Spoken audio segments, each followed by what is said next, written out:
I can't believe it's already been 6 months since Red Dead 2 came out. It just time is going so quickly. It's ridiculous. Ugh. Ugh.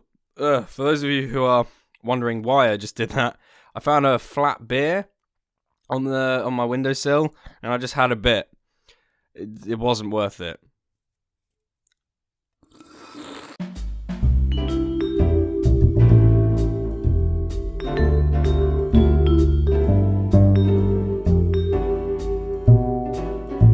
For those of you who must know, here's that beer. It's about half full and I just found it on my windowsill. And that is Monsters Inc. the DVD right next to it.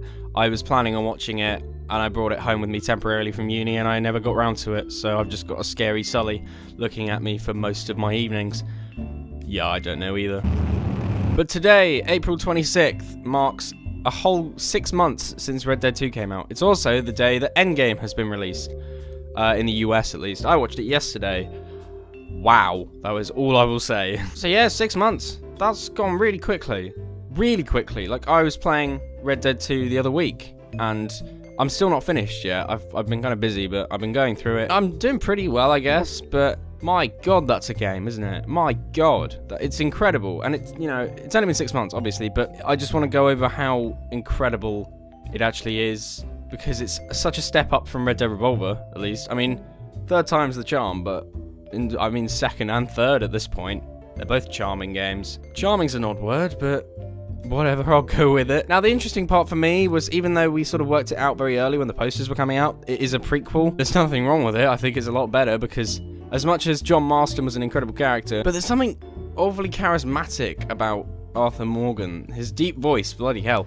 My god, I love his voice so much. It's so good. He was an interesting protagonist, and I quite enjoyed his time and like the relationship that you build with him when you're in the gang and all that. I think it's so naturally done. I just love the relationship he creates and you create with him, with the gang, and I think it's so naturally created, and I think it was an incredible thing to watch, just this slow growth of this camp and all these people together.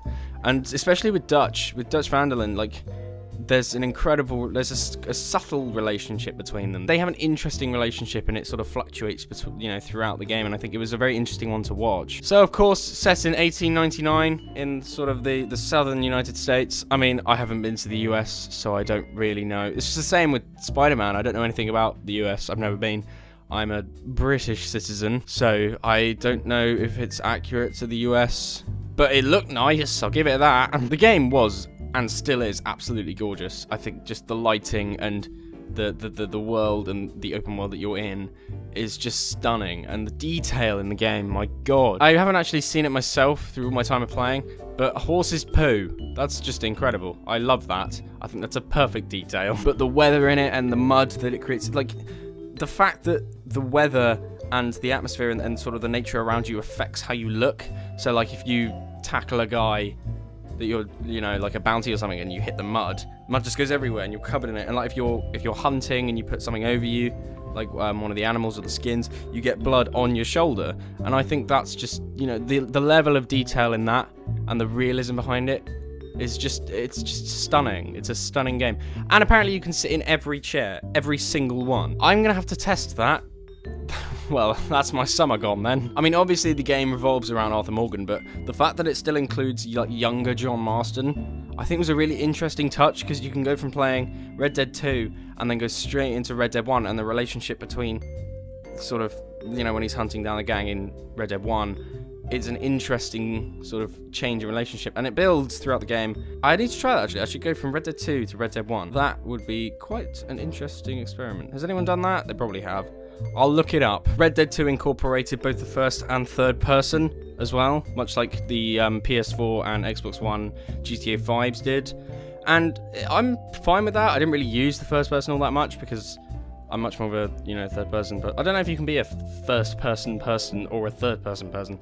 I guess if you like FPSs, then you sort of resonate with the first person more. But I didn't really use it that much. It was good when I did. It was enjoyable, but I'm much more of a third person action person, and I think the third person works perfectly fine as per usual. The story in itself is impeccable, the writing in it is brilliant, and all the characters are just the relationship between them is just brilliant. I think then the writing allows for a more natural relationship to form, and the amount of dialogue within it is just insane. It just keeps going, and it's so natural. I think, as much as I use that word quite a lot, it's so just, you know, the way that you can interact with pretty much everyone.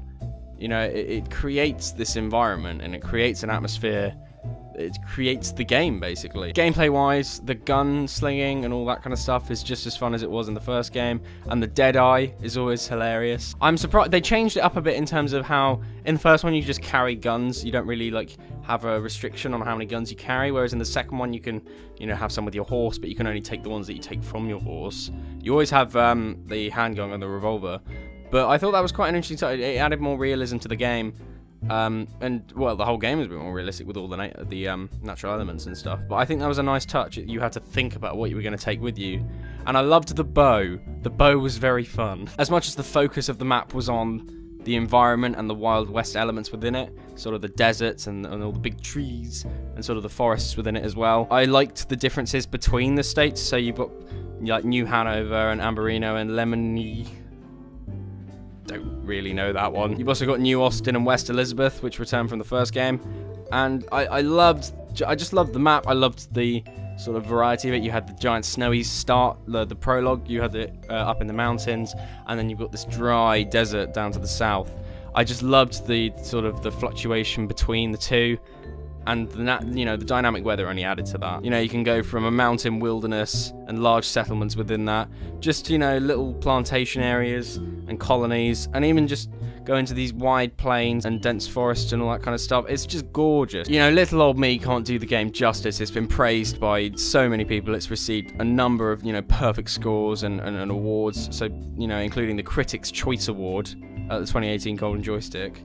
That's mad. It had the honours of best narrative, because the writing was impeccable, and the best music as well, I'm fairly sure, at the Game Awards. And probably quite a lot of people love a single player experience because it's so immersive, and Red Dead 2 proved that immersive is what we want. You want to be invested in the game.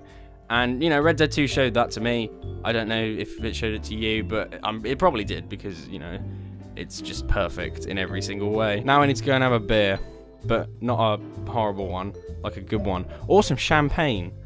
Let's go have some champagne. Oh, that'll probably end terribly, won't it? Oh well, we'll find out soon enough.